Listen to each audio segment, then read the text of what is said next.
the biggest purchase I probably made that we and my now husband, we had a combined bachelor and bachelorette party.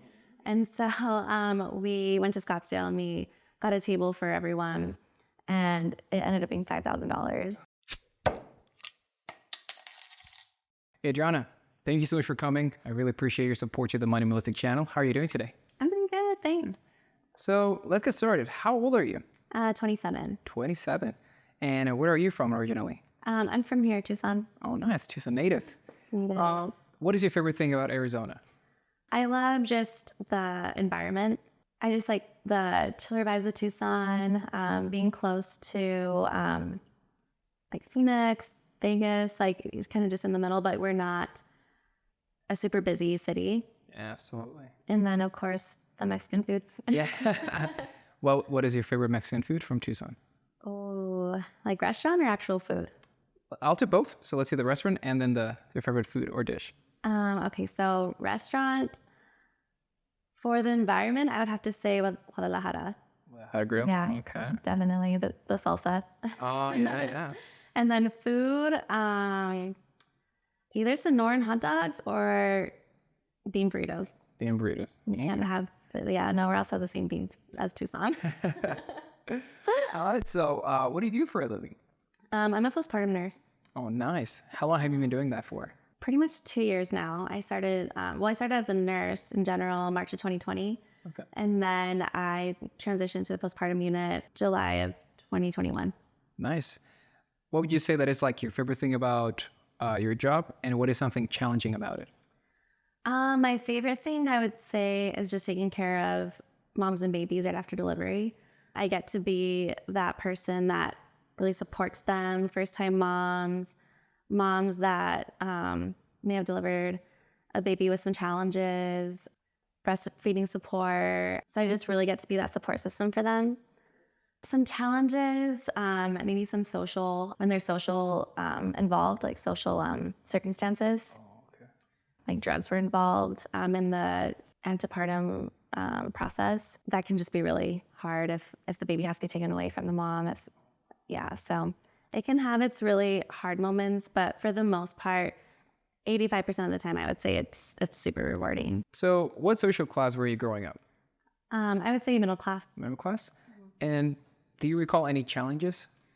Yeah, so to get to the middle class, my dad was an engineer. Okay. And growing up, we moved a lot because to get to that class, moving different jobs created opportunities for us. Oh, wow. And so just moving around a lot, never really having like a stability could just be really challenging.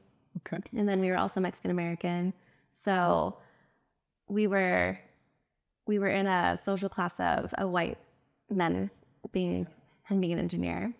All right. I thought we could consider that maybe you guys were like an outlier point in a way. Yeah. In a specific community. Okay. Yeah. So I never really exactly felt like racism or prejudice, but still like those social differences and the cultural differences were sometimes hard. Oh, okay. Yeah. And you're like, and the food was not the same. And the food was not the same, no. What do your family talk about money in general? They would. They actually started us at a really young age talking about money. I remember having a little piggy bank and them having us, whenever we got birthday money, Christmas money, always putting money in that. We'd have to put 50%, which at the time I was like, oh my gosh, this is so much. I want to spend this on clothes or whatever. But they really started to having us save at a young age. So by the time we got to high school and college, me and my brother, we actually had a really good little savings account. And I think it's because both of my parents, my dad more so grew up in a very poor environment. Okay.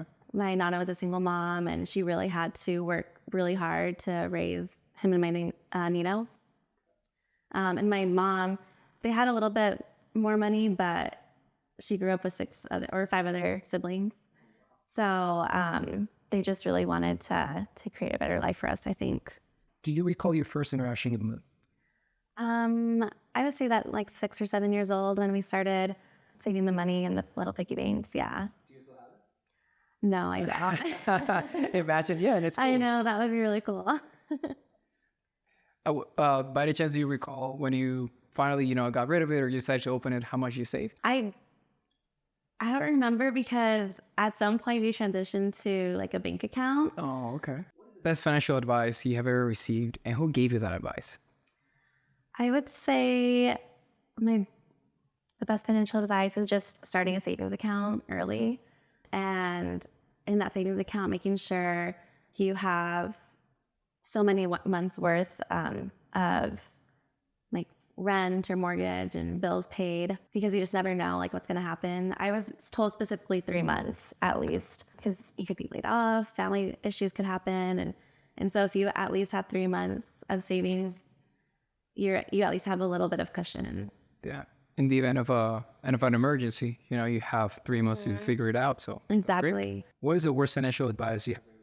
So it's not really advice, but it's more of an example that I saw growing up. Okay. I had some family members who they bought a house, $1 million house on the beach. It was gorgeous. Nice. But at the same time, my uncle was let off from his job, and he figured he could find a job real easy. He was making obviously really good money to be able to afford the house in the first place, but he never recovered. He was never able to find a job that made him as much money as the first job. Wow. So they still bought the house, and they were just basically living pennies to pennies, paycheck to paycheck, till they moved here to Tucson. And it caused both of them a lot of stress. They had to sell jewelry. They had to sell different items to be able to make ends meet sometimes. And so I just really learned from that and saw that that's not how I would ever want to live. So that's why you say that. Do you know if they still have that house or they ended up selling it? They ended up selling it. Yeah. So they didn't complete the mortgage transaction fully, like halfway through it, they had to get rid of it then. Right. I think they lived there maybe 20 years or so, 15, 20 years. Yeah. Nice. What is the best financial decision you have ever made? Best financial decision, I would say, is staying living at home through college. I was lucky enough to stay at home. My parents allowed me to stay there through college. And even after the first year that I started my nursing career, I stayed living at my mom's house. And so I was able to save up money. And yeah, I was just able to save a lot. Now, I mean, you're a nurse. Would you consider that also a good financial decision? Yeah, I would. I went to school, obviously, for it. And so I was there. I went to college for 5 years. Oh, wow. But I definitely would say that it was worth it. I mean, thanks to that, I believe that you get like a really, really good life. And, we know that there's a lot of money on the medical field. So yeah, that's created a lot of opportunities. Now, what is the worst financial decision you have ever made? Worst financial decision, to be honest, I was lucky enough to have parents that really guided me a lot. Sometimes too much, I felt like, growing up. And so I, like, any decision that I was thinking about that could have been a bad mistake, I would always talk it over with them. And, well, they would talk it over with me because they would realize that it was a bad mistake. And luckily I listened to them. So I don't know if I really have a bad financial mistake. If I hadn't had that guidance and education, then I definitely think I could have made a lot more mistakes. But because of them, I've been lucky and I've been guided good. Like usually when parents, like you said, they don't do as good as a job, as we would all like, they end up having kids that, they probably like max out a credit card, or like they buy items that are really expensive, or, they end up like partying way too much and then they spend, a lot of money. And that's great, so you've never had anything like that. No credit card, no big expense, for like a huge dinner out, along those lines, no purchases that like, like you bought a purse or like, a shirt that was a lot. Yeah, and I mean, the biggest purchase I probably made that we and my now husband, we had a combined bachelor and bachelorette party. And so we went to Scottsdale and we got a table for everyone, and it ended up being $5,000. Wow. And that probably, I was not expecting that exactly.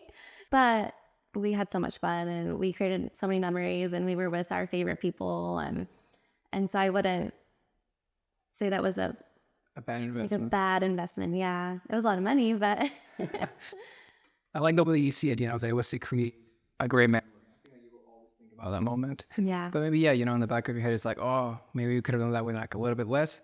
Or, hey, you know, it happened. We learned, we move on. So yeah, that's good. exactly. Now, how would you describe your relationship with money? I would say it's good. Like I said, because of the education and the guidance that I had, and then the career that I did choose, it's allowed me to have a good relationship with it. Yeah, it's created opportunities. Now, are you comfortable with your current financial situation? I am. Yeah, me and my husband, we bought a house at a good time. Congratulations. Thank you. We both went to the university. We both have fairly good careers, I would say, and so we're able to provide a good life for ourselves. Yeah.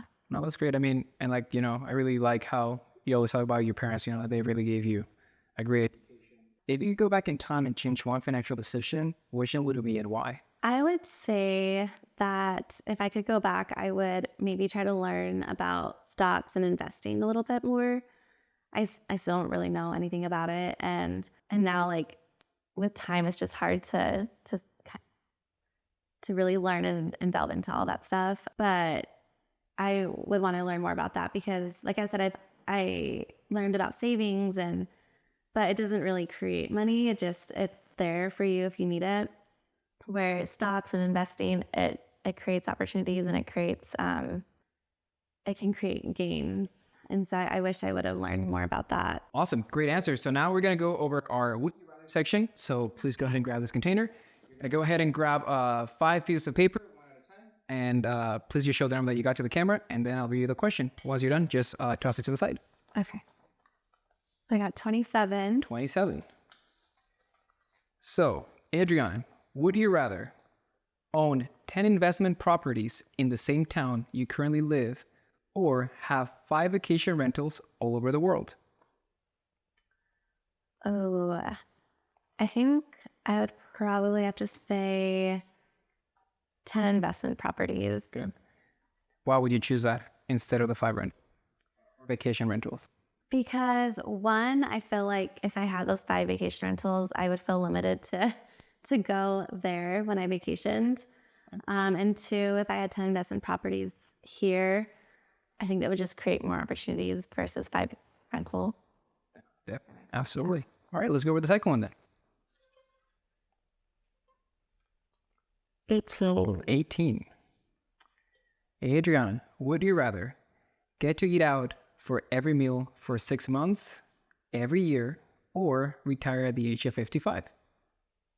I think retire at the age of 55. I'll cook. That's a good trade-off. All right, let's go with the third one then. 7. Would you rather never have to worry about money or never have to worry about your health? Oh, That's a tough one because you're a nurse. Yeah. Well, okay, I'm talking out loud, or I'm thinking out loud. Because if I never had to worry about money, then I think that would be less stressful and it would create better health because you weren't stressed. True. Yeah. But if you had to worry about money, I would have to say never worry about money. Okay. Because I think that, I think that would just create less stress and then it would create better health for you in general.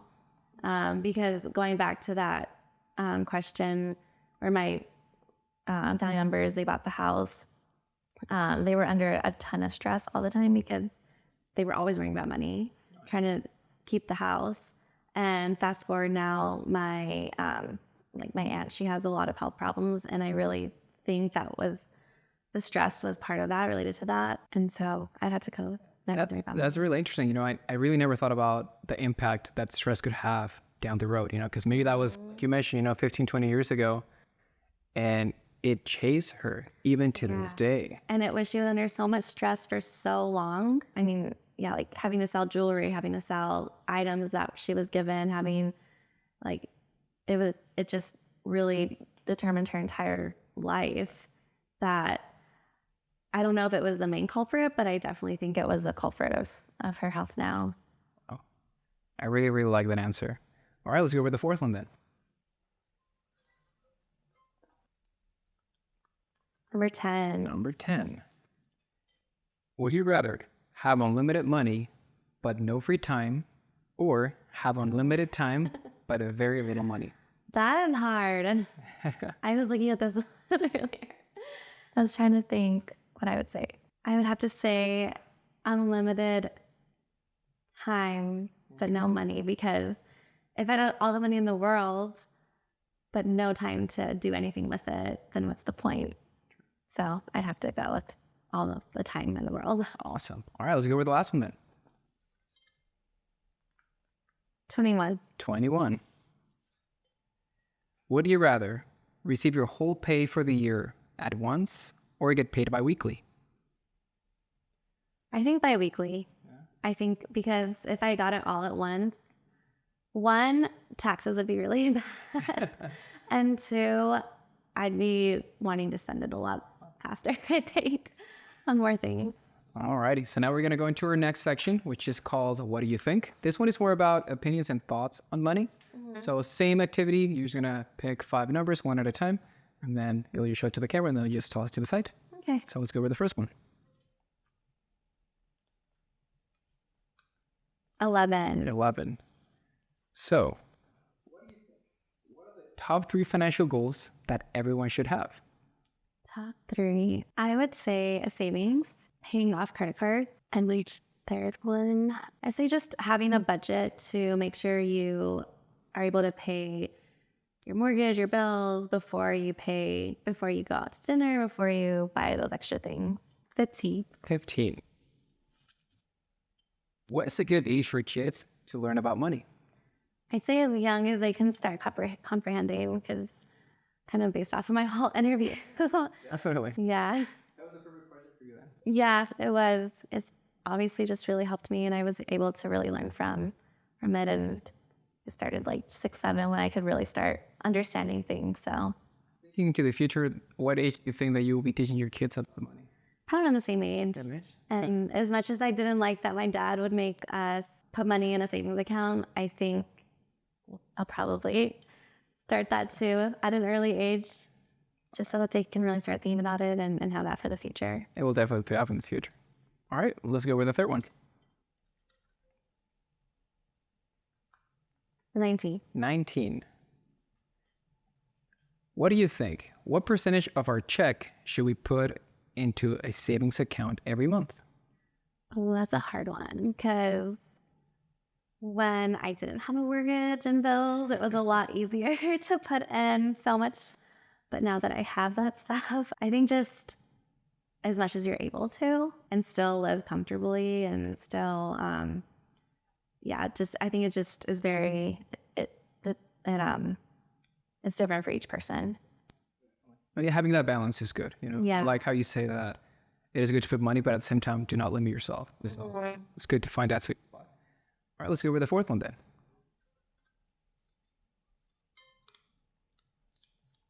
17. Let's see. Is it good or bad to buy things with a 0% interest for a specific period of time, such as 12 or 24 months? I think it's a good thing. Yeah, because you're not, if there's 0% interest, then you're able to pay it off within that 12 to 24 months, then you're not paying any extra money on it. Yeah, that's good.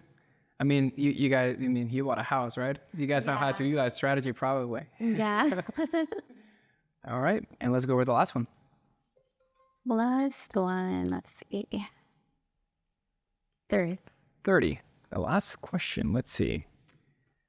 What is the most important thing to learn about money? I think just the value of it, because not everyone knows the value, especially if they were never taught it when they were younger. So as you get older, it's easy to just spend, not know. I'm trying to say, it's just easy to get caught up in spending, and then you're left with credit cards and loans, and then once you do finally realize the value of it. It might be a little too late where you're stuck paying all these for the rest of your life. Oh yeah, absolutely. Is there anything else that you would like to share with the audience? Do you have any final thoughts? I'm going to say start saving early. If you have kids or you are planning on having kids, start that conversation at a young age. Yeah, Adriana, thank you so much. I really appreciate your time. So, Thank you so much.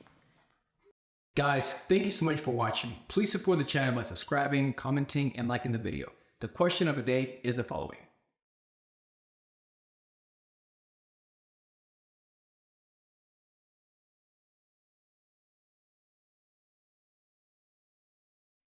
Let me know your opinions, thoughts, comments, and constructive criticism in the comment section, and I will see you guys on the next video.